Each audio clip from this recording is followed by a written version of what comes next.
kita masuk ke pengalaman aku gitu kan. Eee, di blok satu tuh kita bahas ilmu sistem tubuh, yang mana bagi kita nih yang baru dari SMA balik ingin kuliah, itu menurut aku tuh bakal kerasa bedanya. Pengalamannya juga berbeda nantinya di situ. Jadi kita adaptasinya itu langsung yang tingkat yang biasanya kan kalau kita berubah itu kan dari bawah ke tengah dan ke tinggi gitu kan.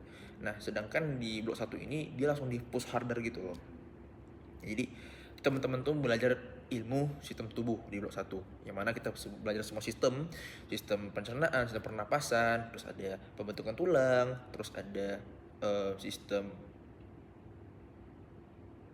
saraf gitu kan. Nah di situ em, sebenarnya untuk materinya kita hanya mengulang-ulang saja dari materi SMA gitu kan, tapi karena segitu banyaknya materi yang kita bakal ulang, itu bakal kasih apa ya, tekanan sedikit di situ.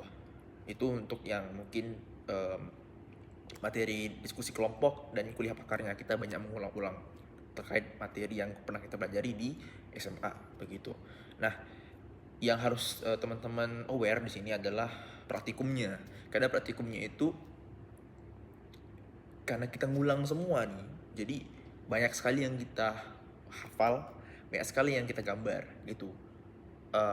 Disclaimer nih, di blok 1 tuh di praktikumnya kebanyakan tuh menghafal dan kebanyakan itu menggambar. Karena kita kalau di kedokteran FK maupun FKG kan kita harus bisa nih mengkonsep dan memvisualisasikan gitu kan, untuk menggambarkan sesuatu. Jadi kita harus lihat misalnya kayak gambar histologi apa nih kan, kita lihat itu apa terus kita sesuaikan nih sama apa aja sih yang perlu kita pelajari dari gambar tersebut gitu kan. Nah jadi itu yang terkadang buat kita nih yang baru-baru pindah dari SMA, sistem dari SMA tuh ke kuliah, jadi lebih apa ya, push harder gitu loh. Jadi terlalu di push gitu buat um, gerak cepat gitu situ. Jadi untuk aku pribadi kemarin tuh hampir sakit sebenarnya, tapi aku karena di WSK di FKG ini juga apa ya, ada batasan untuk absen, jadi diusahain banget kalian meskipun sakit kalian datang gitu kan. Jadi um, walaupun nilai teman-teman tuh gak terlalu tinggi, tapi teman-teman ada datang hadir itu dapat nilai tambah gitu kan. Jadi setidaknya bisa mendongkrak nilai teman-teman gitu kan. Nah, di blok satu juga tuh karena kita bahasnya memang umum, bahasnya memang tentang sistem tubuh kita, jadi terkesan banyak dan terkesan terlalu banyak yang dihafal. Jadi aku kemarin tuh agak shock, itu kita belajarnya itu kan ini apa ya, otot-otot itu kita hafal semua.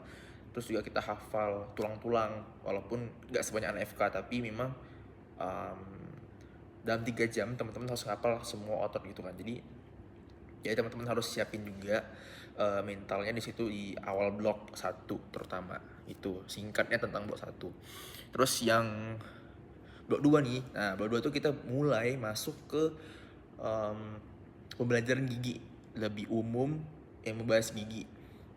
Jadi itu namanya blok 2 itu tentang apa ya, gigi secara umum gitu kan. Aku lupa nama bloknya. Nah, di situ di blok 2 sebenarnya sama sistem belajaran nih, sama yang tadi yang aku jelasin. Nah, di situ kita lebih membahas gigi secara terperinci. Nah, misalnya gini, kita ada gigi, misalnya anak-anak ada 8, ada satu rahang itu jumlahnya ada 10, bawah 10 juga, jadi ada 20 gigi nih kan anak-anak. Kalau misalnya yang dewasa kan 36, 32 gitu sih. Dan daripada itu kita juga harus ngerti nih cara bedain gigi atas sama gigi bawah tuh apa sih bedanya gitu kan. Nah, terus juga kita belajar di situ bagaimana cara kita membedakan gigi gitu kan. Maksudnya gigi kanan sama kiri apa sih bedanya gitu kan. Kemudian selain daripada itu kita juga belajar tentang struktur pada rongga mulut juga gitu kan. Misal kan kita tadi udah bahas gigi, nah ini kita bahas lidahnya, terus kita bahas apa ya, kulit atau mukosa dalam mulut kita gitu kan. Terus selain daripada gigi kan juga ada jaringan penyokong gigi nih. Nah itu kayak ada jaringan um, ya namanya itu jaringan periodontal. Nah itu juga ada kayak seperti ligamen periodontal gitu kan, juga ada tulang alveolar gitu, terus juga ada nanti ada gusi atau gingiva gitu kan. Jadi kita juga belajar itu biar kita juga paham letaknya mana, dia fungsinya sebagai apa gitu kan, jadi lebih paham terkait gigi. Nah yang unik itu kita juga belajar cara penamaan gigi. Misal kita kan nanti bekerja sama sama perawat gigi atau teman-teman tenaga kesehatan gitu kan. Nah kita ada satuan nama yang memang kita pakai, itu adalah namanya penamaan metode FDI. Nah itu nanti misalnya gigi incisif lateral yang sebelah kiri itu apa tuh penamaannya, penomorannya gitu kan. Jadi misalnya gigi incisif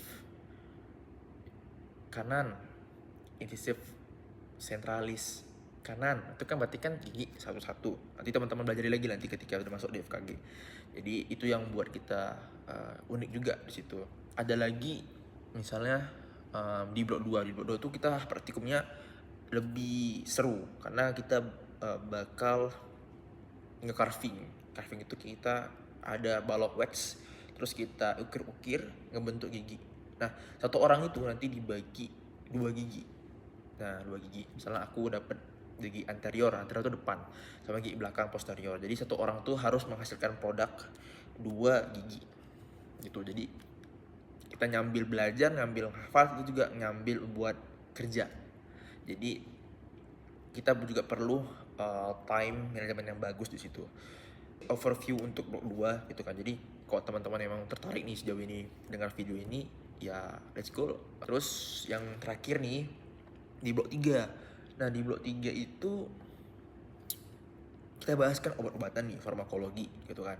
Jadi nggak sepadat di blok 1 dan juga nggak sehektik di blok 2. Nah, jadi dia lebih fokus bahas obat. Misalnya ada obat jenis-jenis obat tuh apa aja itu kan. Ada obat antibiotik, ada obat antifungal, ada obat NSAID itu kan, ada obat anestesi gitu kan. Jadi kita fokus membahas obatnya, indikasinya apa, terus kita berapa sih dosisnya yang kita perluin itu ke pasien gitu kan. Jadi kita lebih fokusnya itu belajar tentang obatnya, terutama obat untuk kedokteran gigi. Misalnya kita mau bedah mulutnya gitu kan, atau kita lihat nih, oh ada infeksi jamur di sini, jadi ya kita kasih obat apa gitu kan.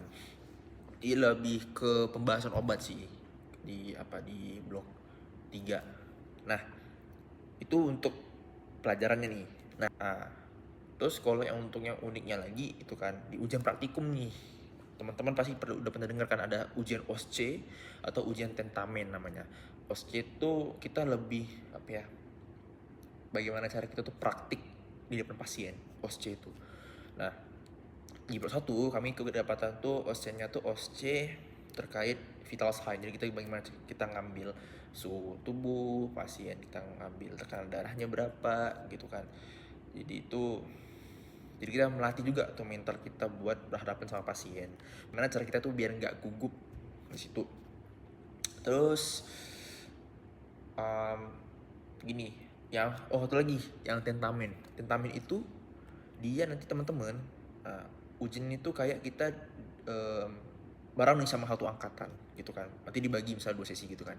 Nah nanti ada salah satu jumlah soalnya tuh 30 itu satu soal tuh dibuat di satu meja, terus soal kedua di meja yang lain. Jadi teman-teman tuh bergerak dari soal pertama ke soal kedua dan sampai ke soal terakhir. Jadi teman-teman ngerjain soal itu sambil mencerna soal, terus menulis dengan cepat gitu kan, dan bergerak menuju soal yang lain. Jadi ujian sambil berjalan gitu. Secara singkatnya begitu. Kita ujian nih sambil berjalan gitu kan. Satu soal itu biasanya dikasih waktu estimasi 1 menit. Jadi selalu tuh disuruh pindah gitu kan. Itu tentamen. Nah juga di satu tuh kita juga ada praktik darah. Jadi kita ke lab juga, kita ambil darah hewan, kita lihat tuh apa aja sih struktur dan darah itu seperti apa gitu. Di blok 3 kita nanti disuruh cari resep dokter sama resep dari apoteker. Nanti kita bedain tuh bedanya gimana. Terus teman-teman juga belajar bagaimana cara nulis obat yang benar gitu kan. Nah, terus nanti banyak sekali singkat-singkatan dalam dunia farmakologi gitu kan. Itu sih overview 3 blok dalam satu semester.